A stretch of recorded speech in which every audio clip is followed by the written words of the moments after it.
Attorney General of California, I took on pharmaceutical companies for deceptive marketing and illegally inflating the cost of drugs, and we won billions of dollars. As a United States Senator, I fought to pass laws that would make health care more affordable and accessible for all Americans. And as Vice President, together with Joe Biden, our president, we finally addressed the long-standing issue that for years was one of the biggest challenges on this subject, which was that Medicare was prohibited by law from negotiating lower drug prices. And those costs then got passed on to our seniors, but not anymore.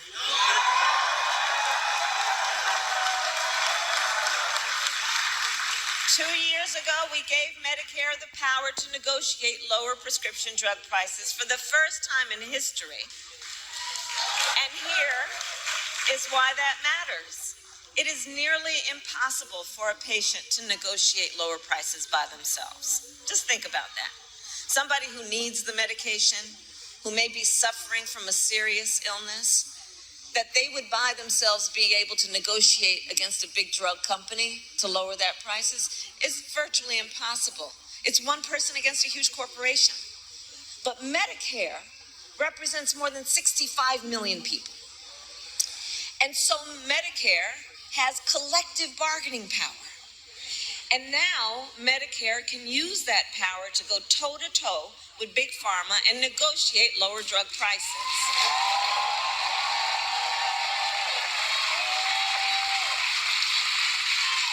Thank you, Joe.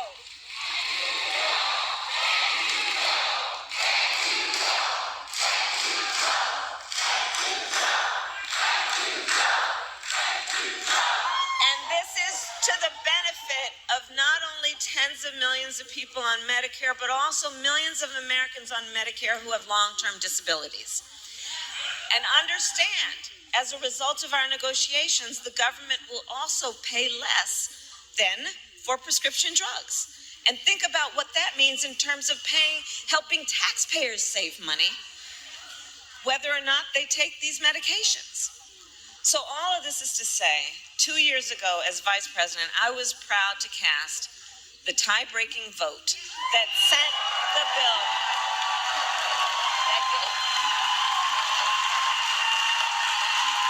that gave Medicare the power to negotiate and let it get to the president's desk. And I was proud when our president, Joe Biden, signed that bill into law.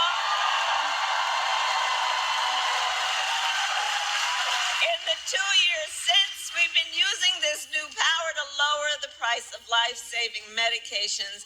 And now to announce the result of those negotiations, it is my eternal and great, great, great honor, I have to tell you, to serve with this most extraordinary human being and American and leader, our President, Joe Biden. We take care of their own. We take care of their own. Wherever this flag's flown, we take care of their own. From Chicago to New Orleans, from Memphis to the bone. Thank you, Kamala. Well, I love you guys too. I've been waiting for this moment for a long, long time.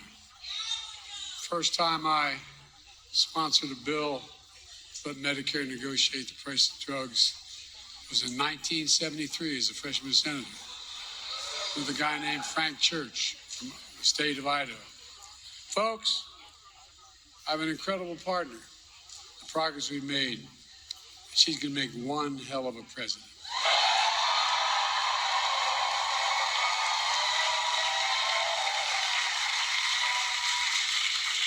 And Judy, thank you for sharing your story. It's a really one for far too many Americans. People like my dad used to lay in bed at night when they lost his insurance as the company he worked for, staring at the ceiling, literally, and you've all experienced, you know people who have experiences, wondering what in God's name happened if my wife gets breast cancer, or if I get sick, or my children get seriously ill. What happens? What in God's name? How can we pay for the drugs, prescription drugs? I'm serious. These are the discussions. You know it. Do we have enough insurance? Can we afford the medical bills? We'll have to sell the house to get a second mortgage. There are discussions that took place in my house and your house. Kamala and I both get it. We know it isn't just about health care. It's about your dignity. No, it's about your dignity.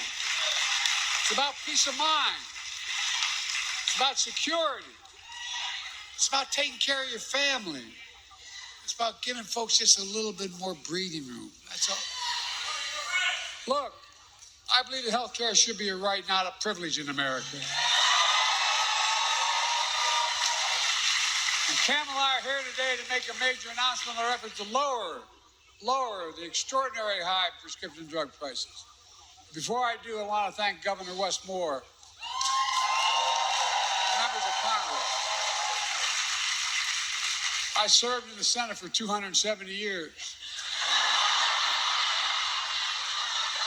I know I only look 40, but I'm a little bit older. The longest time I was too damn young because I was only about 29 when I got elected. Now I'm too damn old. But I'll tell you one thing in between. One of the finest, most decent men I've ever worked with. When I think of integrity, is Ben Cardin. Stand up, Ben. Stand up. I really mean it. I measure the people I work with by their integrity. He does what he says and says what he does. Look, folks, also, Nanette Barragan, for the longest time, she tried to pretend with me she was Irish. Her name Barragan. She's a great friend, and she's one of the great leaders in this country for the Hispanic community. Congressman Fume, where are you? Stand up, man.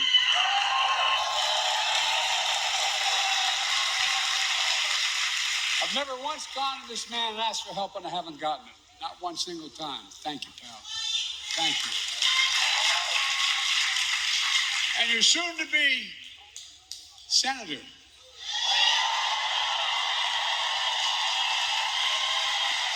Where is she? It's a hell of a lot easier job than being a county executive. I was a county official. They expect you can solve every problem. You don't have the authority to do it. You don't have enough money. But I'm looking forward. I told her I campaigned for or against whichever helped the most. Along with members of my administration, Javier Becerra, HHS, Administrator Brooks LaSalle, CMS administrators here today. And let me say something. We're all thinking about my good friend, and he is a really good friend for a long time, Steny Hoyer. He represents the western shore of Delaware. Y'all think we're kidding. We have that fight all the time. I wish him a speedy recovery. I understand he's doing well. Folks, this is a fight all of us have been fighting for a long time, taking on Big Pharma. We pay more for prescription drugs. It's not hyperbole. We pay more for prescription drugs than any advanced nation in the world. I could take you out on Air Force One, and if you have a prescription from a drug company in America, and fly you to Toronto, Canada, fly you to Paris, France, fly you to Belgium, fly you anywhere around the world, and get you the same prescription filled for the same company for 40 to 60% less than we pay for it here. Too many Americans can't afford the drugs they badly need for life and death. So they skip doses, cut pills in half, forego prescriptions entirely because the prescription drugs are totally unaffordable. The woman you met, the nurse you just met, is paid $900 a month. Well, guess what, man? She's going to pay nowhere near that. $9,000. She's going to pay, guess what? Beginning January, every single prescription drug she has, including, God forbid, if she needs a really expensive drug like a cancer drug. Maximum she ever has to pay is $2,000, period.